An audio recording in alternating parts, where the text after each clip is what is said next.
Group ग्रामपंचायत देशमाने बुद्रुक खुर्द यांच्या वतीनं गावातील महिलांसाठी पारंपरिक हळदी कुंकवाचा कार्यक्रम उत्साहात संपन्न झाला। या कार्यक्रमाला ग्रामपंचायतीच्या पदाधिकारी आणि सदस्यांची प्रमुख उपस्थिती होती।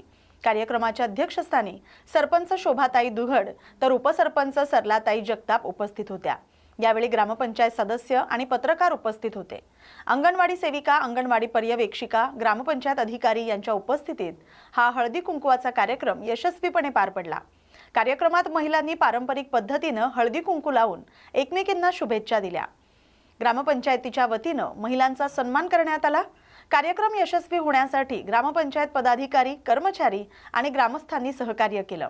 एकल महिलांसाठी प्रत्येक ग्रामपंचायतीमध्ये हळदी कुंकू कार्यक्रमाचे आयोजन करण्याबाबत सूचना देण्यात आल्या होत्या। त्या अनुषंगाने हा कार्यक्रम आयोजित करण्यात आला। या बातमीचा आढावा घेतलाय प्रतिनिधी प्रवीण पाटील यांनी। संग्रामपूर तालुक्यातील सखारामपूर इथं संत सखाराम महाराजांचा 79वा पुण्यतिथी सोहळा भक्तिमय आणि उत्साही वातावरणात मोठ्या जल्लोषात पार पडला।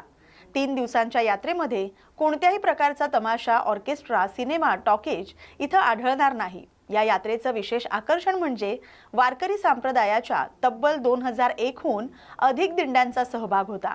22 जानेवारीला विविध भागातून वारकरी आपल्या दिंड्या घेऊन सखारामपूर इथं दाखल झाले।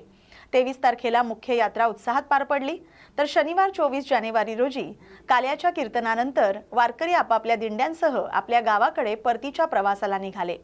सखारामपूर संस्थानला वराळाची काशी म्हणून ओळखलं जातं।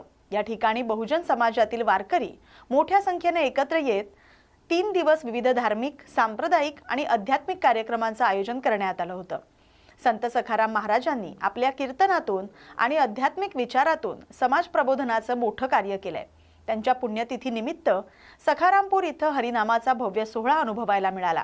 शनिवारी गुरुवर्य भास्करगिरी महाराज यांच्या काल्याच्या कीर्तनानं यात्रा महोत्सवाची सांगता झाली। या बातमीचा आढावा घेतलाय प्रतिनिधी राजेश पाटील खारोडे यांनी।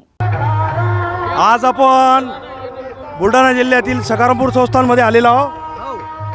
हे संस्थान म्हणजे वराळातील काशी आहे आणि या संस्थानच्या यात्रेचा एक विशेषता असा आहे, या संस्थानचा महत्त्वाचा विशेष असा आहे की या यात्रेमध्ये 75 वर्षाच्या वर या यात्रेला झालेले आहेत आणि या यात्रेमध्ये कोणताही तमाशा नाही, कोणतीही टाकीज नाही, कोणतंही भांडवल नाही। इथं किमान 200च्या वर भक्तांच्या वारकरी संप्रदायाच्या दिंड्या इथं आलेल्या असतात। या दिंडीमध्ये अकोला जिल्ह्यातील तेलारा तालुक्यातील शेरी ग्रामची दिंडी या संस्थानच्या यात्रेमध्ये सामील झालेली आहे। आपण त्यांच्याशी बोलू। मी राजेश पाटील खारोळे, न्यूज मराठीचा प्रतिनिधी। महाराज, आपल्या मराठी न्यूजमध्ये आपलं स्वागत आहे। आपल्या दिंडीचा विशेषता आणि आपल्या दिंडीची सुरुवात कोणासाठी झाली? तर शेरीमधून बळराम पाटील खारोळे यांच्या इथून पायदल दिंडी सखारामपूरला, तर श्रीराम महाराज मेहुणकर यांच्या प्रेरणेनं ही पायदल दिंडी 1948 पासून सुरुवात झाली। अजूनही सुद्धा पायदल नवे कोरोना तरी सुद्धा आम्ही येऊन बाबांच्या, तुकाराम बाबांच्या शब्दानुसार लगेच निघून गेलो। पायदल दिंडीची खंडना पडू दिली नाही। 78 वर्ष जवळजवळ पूर्ण होत आहेत, तरीही परंपरा पायदलची आम्ही निरोळला येऊन आपल्या पडशीला मुक्काम असते आणि इथं सखारामपूरला पोचतो। आज जवळजवळ 2 दिवसात आम्ही शनिवारला दिनांक 21ला आता निघून आम्ही आता प्रस्थान आमचं 24ला जाण्याकरता। उद्या आता काला होईल भास्करगिरी महाराजांचा आणि त्या काल्याचा प्रसाद घेतल्यानंतर आम्ही पुन्हा पायदल दिंडी पुन्हा निरोळला मुक्काम करून आमची पूर्णता दिंडीची शरीला होईल। तर त्याला 1 दिवस मुक्काम आम्हाला लागते आणि पूर्णता अजूनही सुद्धा ही परंपरा 78 वर्षापासून चालू आहे आणि चालू राहील अशी सखाराम महाराजच्या कृपेनं मी अशी ग्वाही देतो। आणि बळराम पाटील 2 वर्षापासून निघून गेले, परंतु त्यांचे चिरंजीव श्रीराम पाटील यांनी हा पवित्रा या वयात 35च्या वयात हाती घेऊन हे सूत्र चालवतीलच ही मला स्वासत्य आहे, असं मी या मराठी चॅनलला सूचित करतो। जय हरी। तर आज आपण इरोला संस्थान म्हणजे सखारामपूर संस्थानमध्ये एका वारकरी दिंडीचे नेतृत्व करणारे श्रीराम पाटील खारोळे यांच्या दिंडीत असलेले हरिभक्त पारायण महाराज दशरथ महाराज इलामे यांची आज आपण या संस्थान आणि या दिंडीबद्दल प्रतिक्रिया जाणून घेतल्या. न्यूज मराठी, राजेश पाटील खारोळे. गोंदिया जिल्ह्यातील तिरोडा तालुक्यातील मुंडीकोटा येथील जागृती बिगर शेतकी सहकारी पतसंस्था यांच्या संचालकांकडून होत असलेल्या अत्याचाराला कंटाळून 26 जानेवारीला पालकमंत्री इंद्रनील नाईक यांच्या समोर 5 लोकांनी आत्मदहन करण्याचं ठरवलंय. मागील 10 वर्षांपासून बंद अवस्थेत असलेली जागृती पतसंस्था संपूर्ण तालुक्यात चर्चेचा विषय ठरते. या संस्थेतील नमोनीत संचालक मनमानी कारभार करत असल्यामुळे ठेवीदार आणि कर्जदार त्रस्त असल्याचं बोललं जातंय. मनोनीत संचालक यांनी बोलावलेल्या आमसभेत मंजूर करण्यात आलेल्या OTS ठरावाला न जुमानता कर्जदारावर दुप्पट तिप्पट नियमबाह्य व्याज आकारून रक्कम वसुलीचं काम करत असल्याचं कर्जदार यांनी पत्रकार परिषदेत सांगितलंय. या मनोनीत संचालकांनी आतापर्यंत बऱ्याच कर्जदारांकडून दुप्पट तिप्पट व्याज वसूल केलंय. आमसभेत त्याचं कोणतंही विवरण दिलं नाही असा आरोप ठेवीदार आणि कर्जदार करतायत. या बातमीचा आढावा घेतलाय प्रतिनिधी प्रवीण शेंडे यांनी. माझ्या बाजूला बसले आहेत कुकरेजी, त्याचबरोबर राजूजी चामट, गोंद्यावरून आलेले जनार्दन रंगारीजी आणि ते ओम चित्रीवजी. आम्ही सर्व 5 लोक दिनांक 26/1/2026 ला माननीय जिल्हाधिकारी कार्यालय गोंदिया यांच्या समोर आणि पालकमंत्री माननीय पालकमंत्री इंद्रनील नाईक यांच्या प्रमुख उपस्थितीत आत्मदहन करण्याचे ठरविले आहे. यामध्ये कारण एक आहे की ठेवीदाराच्या जीवावर मासिक ठराव घेऊन जागृतीचे संचालक मंडळ हे न्यायालयामध्ये किंवा कोणत्याही प्रकरणामध्ये ठेवीदारांना पैसे परत करायचे त्यांच्या जीवावर हे मासिक ठराव पास करून नामंजूर करण्याचे आणि कर्जदारावर जास्तीच्या कर्ज दाबून 4पट 5पट व्याज घेऊन वसुली करण्याचे काम करत आहेत. त्या उलट हे ठेवीदारांना एक तर इकडे कर्जदाराकडून 4पट 5पट व्याज वसूल करतात, पण ठेवीदारांना व्याज सोडा त्याची मुद्दल तरी किमान मुद्दल तरी परत करत नाही. ते ठेवीदारांना 30% 40% एवढी रक्कम परत करतात. आणि याचा निषेध म्हणून किंवा याच्या जाचक त्रासापासून कंटाळून आम्ही सर्व 5 लोक जागृतीच्या विरोधात आत्मदहन करण्याचे ठरविले आहे. समोर ते बोलतील. तुम्ही बोला.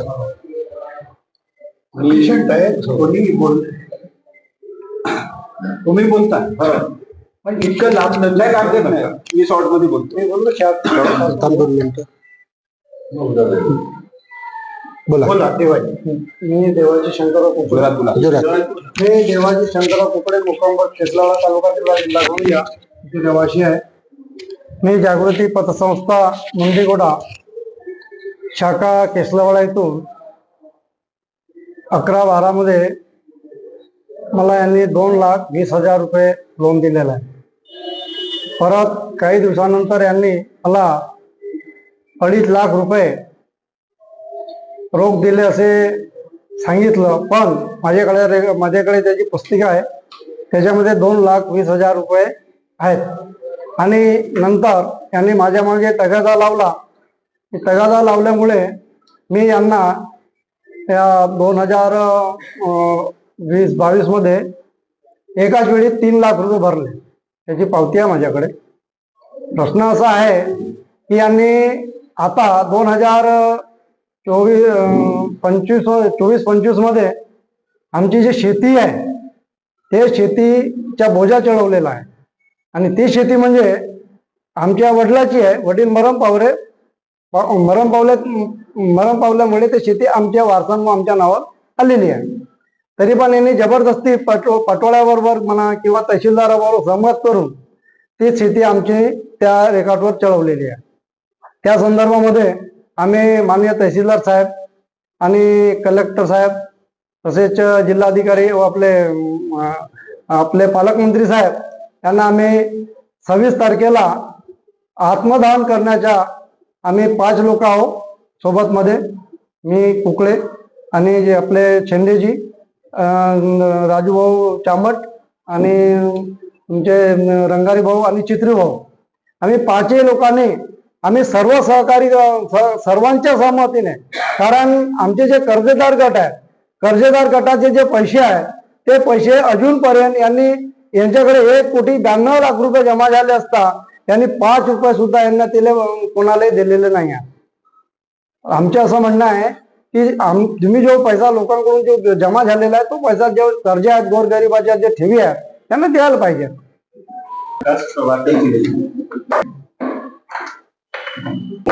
प्रभाकर चित्रे, राहणार गोंदिया, जागृती पतसंस्थेचा सभासद कर्जदार असून मागल्या 1 वर्षापासून आम्ही जिल्हाधिकारी कार्यालय, DDR कार्यालय, AR office, SP office Gondia आणि बडोले साहेब आहे, गोंदियाचे विधायक विनोद अग्रवाल आहे, तिरोड्याचे विधायक विजय रांडाली, त्यांच्याकडे आम्ही प्रत्यक्षात OTS बद्दल मागणी करण्यासाठी गेलो, पण त्यांच्या सहकार्य फक्त जागृती उगाई करणाऱ्या वसुली अधिकाऱ्यांकडे होता.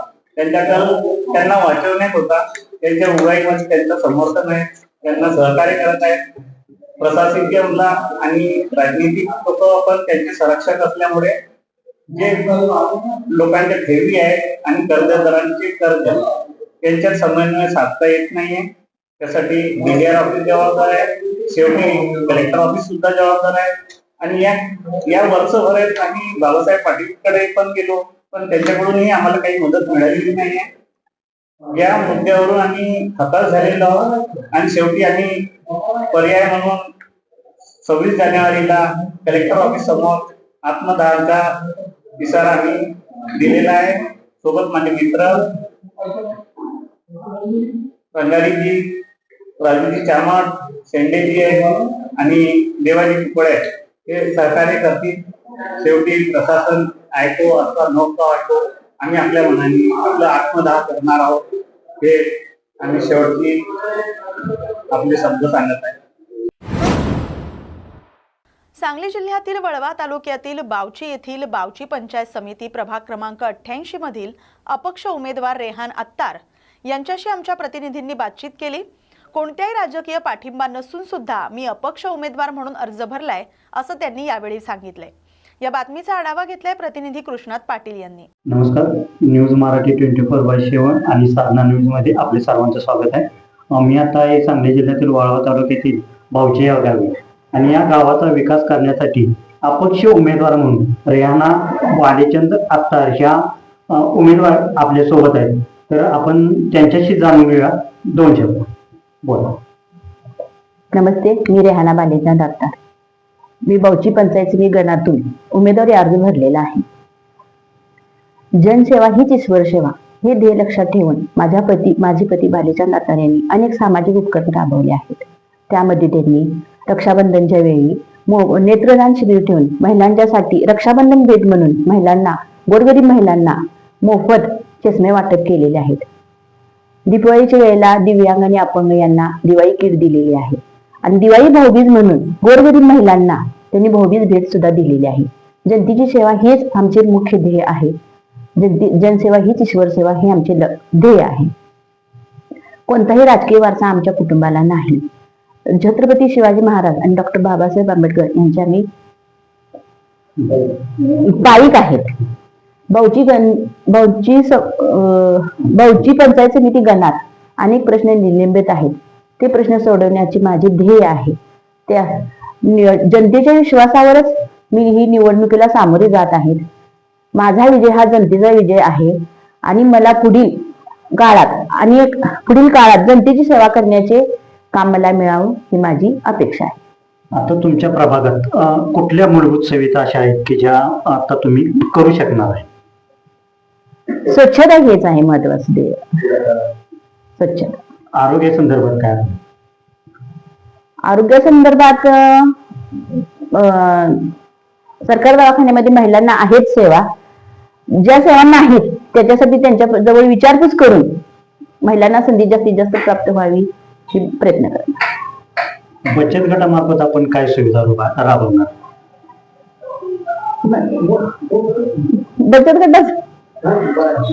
बचत गटासाठी जे काही कधी नवीन उपक्रम निघतील ते आम्ही महिलापर्यंत पोचवू. भविष्यात निवडून आलात तुम्ही तर तुमच्या जनतेसाठी किंवा गावासाठी विकास कामे काय करू शकता? विकास कामे सर्वात महत्वाचा मुद्दा म्हणजे स्वच्छतेचा आहे. 8-8 दिवस इथे घंटा गाडी येत नाही, त्यासाठी प्रयत्न करणार. कचरा टाकण्यासाठी महिलांना प्रश्न उद्भवतो कुठं कचरा टाकायचा म्हणून. महत्वाचा मुद्दा स्वच्छतेचा आहे, तोच आम्ही हाती घेणार. विरोधकांकडून आपल्यावर काही टीका वगैरे काय झाली? नाही झालेल्या. हे तुम्ही कुठल्या राजकीय दबावावर बळी पडून किंवा असं काही करून जर तुम्ही उमेदवारी अर्ज भरतात? नाही. तर ह्या होत्या रेहाना अख्तर. कॅमेरामॅन कुमार बनसोडसह कृष्णात पाटील, सांगली, बावची. एटापल्लीच्या नवयुवक आदिवासी क्रीडा मंडळाच्या सौजन्यानं भव्य ग्रामीण कबड्डी, व्हॉलीबॉल आणि महिला कबड्डी सामन्याचं आयोजन करण्यात आलं. महाराष्ट्र प्रदेश काँग्रेस कमिटीचे महासचिव आणि माजी जिल्हा परिषद अध्यक्ष अजय कंकडालवार यांच्याकडून कबड्डी अ गट स्पर्धेसाठी प्रथम पारितोषिक देण्यात आलं. द्वितीय पारितोषिक काँग्रेस नेते प्रज्वल नागुलवार, तृतीय पारितोषिक महाराष्ट्र प्रदेश काँग्रेस कमिटीचे सचिव हनुमंतू मडावी यांच्याकडून देण्यात आले. कबड्डी ब गटासाठी एटापल्ली नगरपंचायतचे माजी उपाध्यक्ष रमेश गंपवार, नगरसेवक निजाम पेंदाम यांच्याकडून प्रथम पारितोषिक देण्यात आलं. द्वितीय पारितोषिक नवयुवक आदिवासी क्रीडा मंडळाकडून, तर तृतीय पारितोषिक सामाजिक कार्यकर्ते प्रशांत तेटकुंटलवार यांच्याकडून देण्यात आले. व्हॉलीबॉल स्पर्धेसाठी एटापल्ली नगरपंचायतीचे नगराध्यक्षा रेखा मोहुर्ले यांच्याकडून प्रथम पारितोषिक, द्वितीय पारितोषिक नवयुवक आदिवासी क्रीडा मंडळाकडून आणि तृतीय पारितोषिक नगरसेवक राघव सुलवार, नगरसेवक राहुल कुळमेधे यांच्याकडून देण्यात आलं. महिला कबड्डी स्पर्धेसाठी एटापल्ली टोला येथील सर्व महिला मंडळांकडून प्रथम पारितोषिक, द्वितीय पारितोषिक लालू गोंगलू कंगाली यांच्याकडून, तृतीय पारितोषिक माजी नगरसेवक रमेश मट्टमी, फिरंगी रेखा गावडे, वनमजूर एटापल्ली यांच्याकडून देण्यात आले. यावेळी मंचावर परिसरातील क्रीडाप्रेमी आणि स्थानिक काँग्रेसचे पदाधिकारी आणि कार्यकर्ते तसंच गावकरी मोठ्या संख्येने उपस्थित होते. या बातमीचा आढावा घेतलाय प्रतिनिधी अजू पठाण यांनी. शिवसेना उद्धव बाळासाहेब ठाकरे पक्षाच्या वतीनं अकोट इथं हिंदू हृदय सम्राट शिवसेना प्रमुख बाळासाहेब ठाकरे यांची जयंती मोठ्या उत्साहात साजरी करण्यात आली. सर्वप्रथम छत्रपती शिवाजी महाराज यांच्या पुतळ्याला दुग्धाभिषेक करून पुष्पहार अर्पण करण्यात आलाय. त्यानंतर माजी तालुका प्रमुख सुरेश बोंडे यांच्या हस्ते हिंदू हृदय सम्राट बाळासाहेब ठाकरे यांच्या प्रतिमेचं पूजन करून उपस्थित पदाधिकाऱ्यांच्या वतीनं बाळासाहेबांच्या विचारांना उजाळा देण्यात आला. अकोटच्या ग्रामीण रुग्णालय इथं रुग्णांना फळांचं वाटप करण्यात आलं. यावेळी शिवसेना उपजिल्हाप्रमुख, नगरसेवक, तालुका प्रमुख, महिला आघाडी जिल्हा संघटक यांच्यासह शिवसैनिक उपस्थित होते. या बातमीचा आढावा घेतलाय प्रतिनिधी विशाल गवई यांनी. वंदे मातरम गीताच्या 150 वर्षपूर्तीनिमित्त देशभरात विविध कार्यक्रमांचं आयोजन होते. त्याचाच एक भाग म्हणून नक्षलग्रस्त गडचिरोली जिल्ह्यात अहेरी तालुक्यात विशेष कार्यक्रम पार पडला. दमरांचा उपपोलीस ठाणे हद्दीतील वेलगूर गावात CRPF आणि पोलीस प्रशासनाच्या संयुक्त पुढाकारातून विद्यार्थ्यांसह सामूहिक वंदे मातरम गायन आणि स्वच्छता अभियान राबवण्यात आलं. भारत सरकारतर्फे राष्ट्रगीत वंदे मातरमच्या 150 वर्षपूर्तीनिमित्त वर्षभर चालणाऱ्या राष्ट्रव्यापी अभियानाची सुरुवात करण्यात आली. संस्कृती मंत्रालयाच्या मार्गदर्शनाखाली हा उपक्रम 7 नोव्हेंबर 2025 ते 7 नोव्हेंबर 2026 या कालावधीत राबवण्यात येतोय. कार्यक्रमाची सुरुवात विद्यार्थ्यांसह सामूहिक वंदे मातरम गायनानं करण्यात आली. यानंतर स्वच्छ भारत अभियानांतर्गत शाळा परिसरात विशेष स्वच्छता मोहीम राबवण्यात आली. यावेळी सहाय्यक कमांडंट योगेश राठोर यांनी विद्यार्थ्यांना वंदे मातरमच्या 150 वर्षांच्या ऐतिहासिक, सांस्कृतिक आणि राष्ट्रीय महत्त्वाविषयी मार्गदर्शन केलं. कार्यक्रमादरम्यान विद्यार्थ्यांना खाद्यपदार्थांचं वितरण करण्यात आलं. तसंच अधिकाऱ्यांनी विद्यार्थी आणि शिक्षकांशी थेट संवाद साधून त्यांच्या समस्या जाणून घेतल्या आणि त्यावर सकारात्मक चर्चा केली. नक्षलग्रस्त आणि दुर्गम भागात अशा प्रकारचे कार्यक्रम घेतल्यामुळे राष्ट्रीय एकात्मता, राष्ट्रभक्ती आणि स्वच्छतेचा संदेश प्रभावीपणे पोहोचत असल्याचं चित्र दिसून आलंय। यामुळे सुरक्षा दल आणि स्थानिक नागरिकांमधील विश्वास अधिक दृढ होत असून संविधान आणि राष्ट्रीय प्रतीकांप्रती आदर भावना निर्माण होते। या बातमीचा आढावा घेतलाय प्रतिनिधी तेजेश गुज्जलवार यांनी।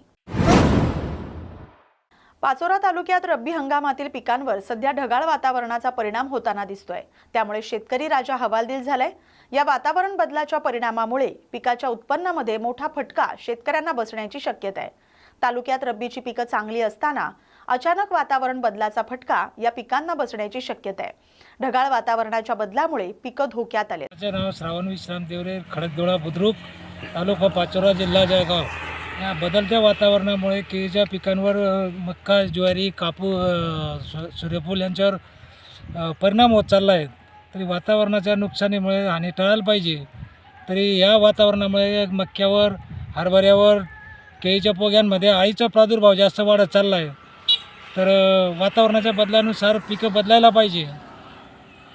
काय सांगाल, जे ढगाळ वातावरण आहे, या ढगाळ वातावरणाचा काय फायदा आणि काय नुकसान आहे? आता काही पिकांसाठी ढगाळ वातावरण गरम झाल्यामुळे काही पिकांना फायदा झाला, तर काही पिकांना नुकसान होतं आहे। आपलं हरभरा झाला, मक्का झाले, यांच्यावर गरम वातावरणामुळे, ढगाळ वातावरणामुळे अळीचा प्रादुर्भाव वाढतो आहे। आणि केळीसारख्या ज्या पिकं आहेत त्यांच्यासाठी फायदेशीर आहे। फळ पिकासाठी ठीक आहे बा, पण काही अळीसाठी जे अळीचे प्रादुर्भाव वाढतात त्यांच्यासाठी त्रासदायक आहे वातावरण, ढगाळ वातावरण। आणि पुढे पावसाचं जर वातावरण तयार झालं तर शेतकऱ्याच्या मनात धास्ती भरते, पुढे वादळी पाऊस येईल का काय होईल, असं शेतकरी धास्तावून गेलेलं आहे आतापर्यंत। शेतकऱ्याचं नुकसान होतं। तर त्याच्यासाठी वातावरणाच्या बदलामुळे शेतकऱ्याचा खूप जीव धोक्यात आहे यावर्षीसुद्धा। महाराष्ट्र सदन घोटाळा प्रकरणात छगन भुजबळ यांची ईडीच्या कारवाईतून निर्दोष मुक्तता झाले।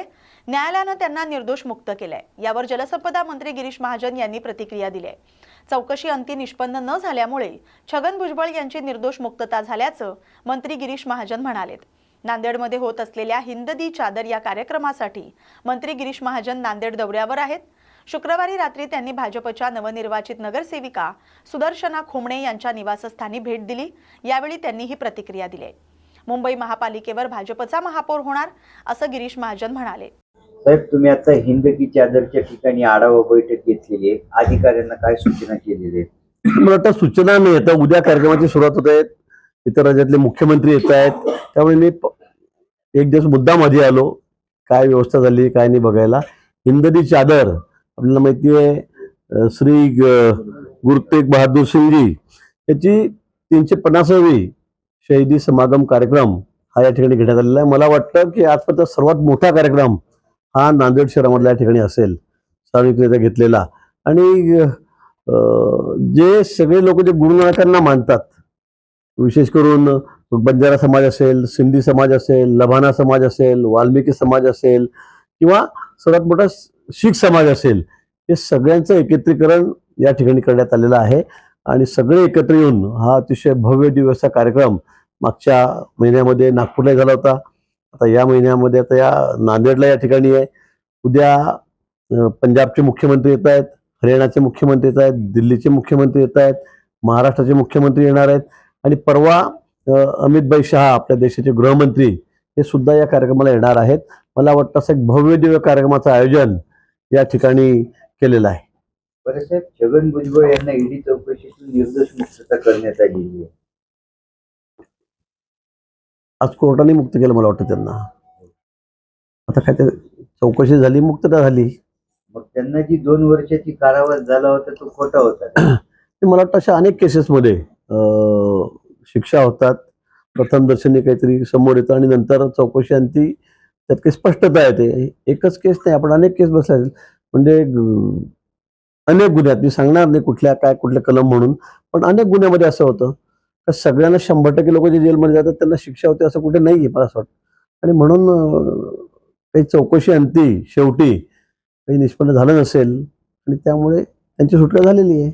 बरं, मुंबईच्या महापौर निवडीपूर्वीच एकनाथ शिंदे आणि राज ठाकरे यांची भेट झालेली आहे। चांगलं आहे ना, मग काय वाईट काय? आता सध्या सगळ्यांमध्ये प्रेमाचं सौहार्दाचं वातावरण आहे. आता निवडणुका संपलेल्या आहेत, एकमेकावर दोषारोप संपलेले आहेत, भेटले असतील. बरं, काय म्हणजे महापौराचं कसं राहणार आहे, भाजप की शिंदे? नाही महापौर तर भाजपचाच होईल ना. एवढ्या जागा आल्यानंतर जर आमचं होणार असं कसं चालेल? मला वाटतं इथे महापौर मुंबईमध्ये हा भाजपचाच होईल आणि महायुतीचाच होईल. शोरमा विक्रेता असलेल्या एका मराठी तरुणीनं व्हिडिओच्या माध्यमातून आपली व्यथा मांडली. परप्रांतीय फेरीवाल्यांना टपऱ्या लावू दिल्या जातात, त्यांच्या टपऱ्यांवर कारवाई होत नाही, मात्र एका मराठी तरुणीला KDMC कडून दुकान लावू दिलं जात नाही असा आरोप तिनं केलाय. या प्रकरणाची दखल थेट मनसे अध्यक्ष राज ठाकरे यांनी घेतले. मनसे नेते अविनाश जाधव डोंबिवलीत आले असता त्यांनी एकता सावंत या मराठी तरुणीची भेट घेतली. त्यांनी तिला निर्भयपणे दुकान लावण्यास सांगितलं. तसंच या प्रकरणात राज ठाकरे हे थेट KDMC आयुक्तांशी चर्चा करणार असल्याचं आश्वासन एकता सावंत यांना देण्यात आले. डोंबिवलीतील स्टेशन परिसरात एकता सावंत ही तरुणी शोरमा विक्रीचा व्यवसाय करते. ती दररोज संध्याकाळी डोंबिवली पूर्व स्टेशन परिसरात आपली टपरी लावते. मात्र गेल्या काही दिवसांपासून KDMCच्या फेरीवाल्या कारवाई पथकाकडून वारंवार तिच्यावरच कारवाई केली जात असल्याचा आरोप तिनं केलाय. एकीकडे लाखो रुपयांची वीज बिल थकीत असताना दुसरीकडे मात्र शासकीय विजेचा खुलेआम दुरुपयोग सुरू असल्याचं धक्कादायक चित्र समोर आलंय. कॅम्प येथील शासकीय विश्रामगृहात कोणीही उपस्थित नसताना पंखे आणि लाईट सुरूच ठेवण्यात आले. पालकमंत्री चंद्रशेखर बावनकुळे यांच्या आगमनापूर्वीच संपूर्ण विश्रामगृह उजळून निघाल्याचं दिसून आलं. विश्रामगृहाच्या आतच नव्हे तर बाहेरही वीज उपकरणं सुरू असल्यानं प्रशासनाच्या कार्यपद्धतीवर प्रश्नचिन्ह निर्माण झाले. अशाच प्रकारे अनेक शासकीय कार्यालयात वीज बचतीच्या नियमांची सर्रास पायमल्ली होत असून याला जबाबदार कोण असा सवाल उपस्थित होतोय. पालकमंत्री चंद्रशेखर बावनकुळे यांच्या उपस्थितीत आयोजित जनता दरबारात शनिवारी विविध समस्या घेऊन शेकडो नागरिकांनी हजेरी लावली. शेतकरी, धरणग्रस्त, आदिवासी समाजासह राजकीय पदाधिकाऱ्यांनी आपल्या समस्या मांडत निवेदन सादर केलं. मेळघाटातील एका BSF जवानाचा 2006 पासून पत्ता नसल्याचा गंभीर मुद्दा आदिवासी समाजानं मांडलाय. तर चंद्रभागा प्रकल्पातील 6,000 रुपयांच्या अनुदानाबाबत प्रकल्पग्रस्तांनी नाराजी व्यक्त केली आहे. महापौर तसंच सिंधी समाजाच्या पूज्य पंचायत वतीनं पालकमंत्र्यांकडे सिंधी समाजाचा नगरसेवक आणि महापौर बनवा अशा मागणीचं निवेदन सादर करण्यात आलं. जिल्ह्यातील विविध भागातून आलेल्या नागरिकांची सर्व निवेदनं पालकमंत्री बावनकुळे यांनी स्वीकारली. या बातमीसोबतच बातम्या गावाकडच्या मध्ये वेळ झाल्या तर इथेच थांबण्याची. अशाच महत्त्वाच्या बातम्यांसाठी पाहत राहा न्यूज मराठी 24/7. नवा भारत, नवा विचार.